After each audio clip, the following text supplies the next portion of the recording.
My name is Gerald. I'm the Technology Operations Center Manager for Georgia State University. Georgia State University is located in the heart of downtown Atlanta. We are not what you would call your standard campus, college campus. We have 53 buildings strewn throughout Midtown. Actually, we pretty much own Midtown Atlanta. Right? What we do is we purchase buildings that are being vacated, like bank buildings. We actually own the old Federal Reserve building.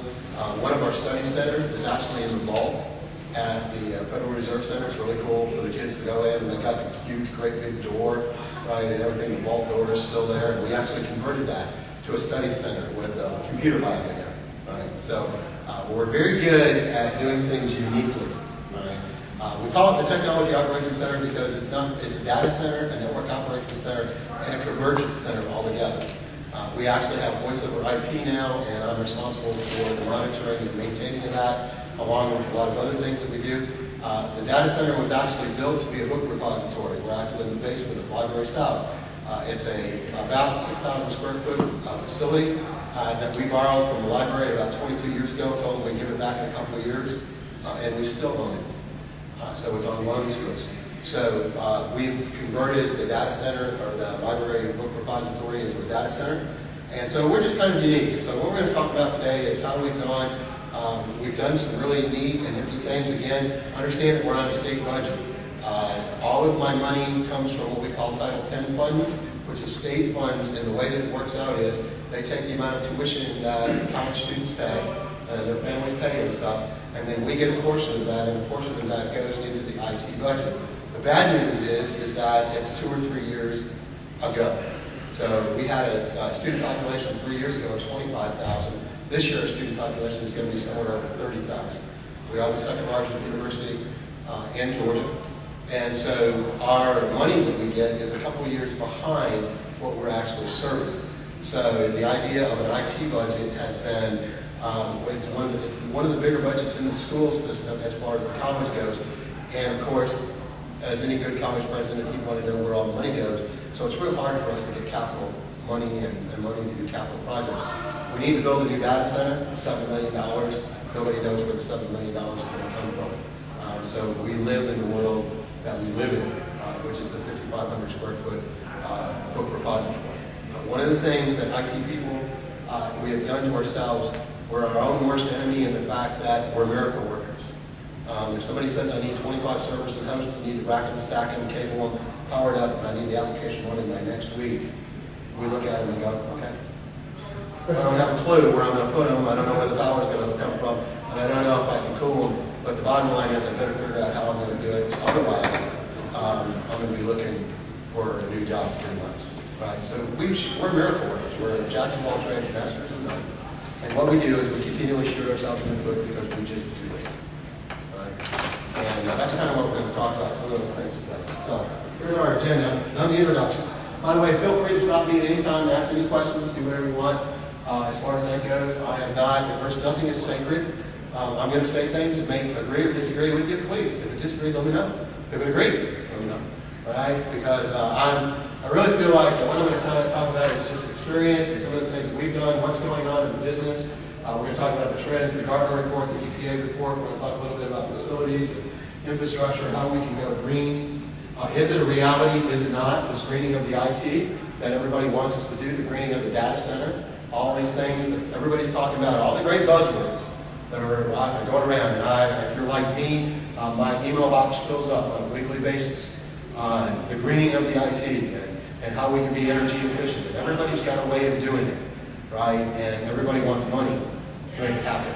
And so we're going to talk about that. Gartner report. This is just one of the trends of 2008, which basically we're halfway through 2008. And if you follow the Gartner report, it's absolutely true. 5 of the 10 most important technology areas in 2008 will directly affect the data center and the not. The green IT, potential regulations based on the EPA report to Congress and Public Law 109-431, which we're going to talk about here in just a few minutes and how it's really affecting us now. Unified communications over the next 3 years, the majority of companies will move to voice over IP. How many of you have voice over IP? Yeah, I do. It was a lot of fun, it was painful, it's cool, right? But it was a lot of hard work. Wait a minute, I'm supposed to change. Yeah. Business process process modeling. How many of you heard the buzzword ITIL? I-T-I-L. No one's heard that. Whoa. Need to go home and look that up. You heard it? No. No? Okay. Need to go home and look that up. ITIL is the way that business is going to be done in the IT business, at least it's been predicted by the Burton Group and by Gartner and Forrester, is this is the way that business is going to be done. What it is it's the way, it's a service management, or services management delivery system. Right now, it sounds really, right, but what it is a whole concept, ideas of how you do your service catalog. What is your line of business? How do you deliver your line of business?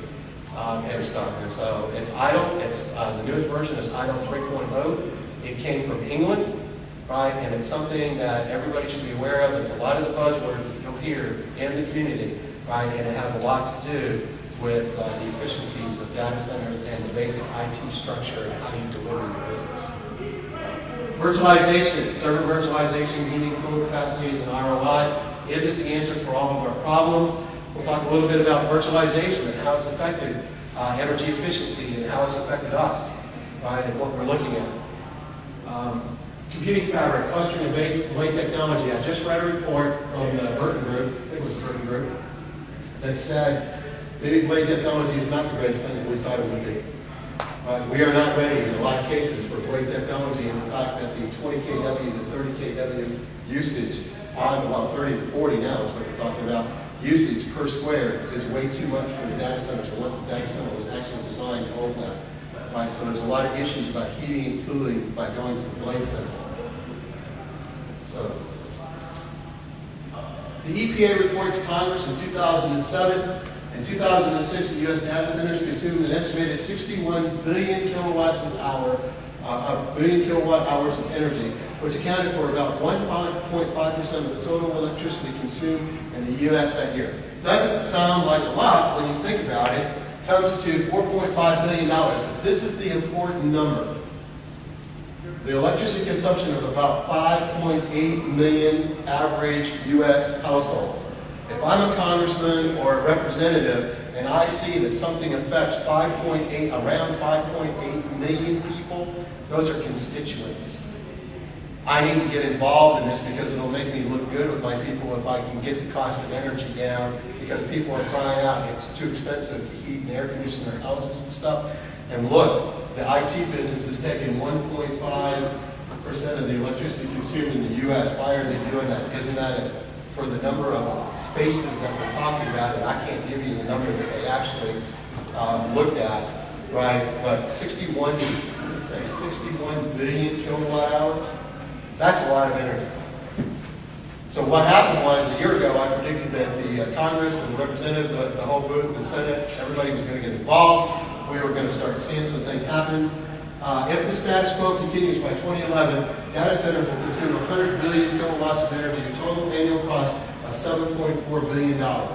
These levels of power consumption would also necessitate the construction of 10 additional power plants. We don't even have the infrastructure in the United States to run the data centers if it continues to grow like it has to 2011. That's big. That's a big issue for the government. Because as you well know, the energy is all, I'm not into the whole energy thing, but I know that it's switched via grids all the way across the United States, and there's area grids and all that kind of good stuff. And if you got to start switching to bring power over at peak times for the data centers and you can't give it to homes, what's going to happen? The people that own the homes who vote for the congressmen and the representatives are going to start raising the voice, right? And so this is a very politically charged issue. So what's happened with it?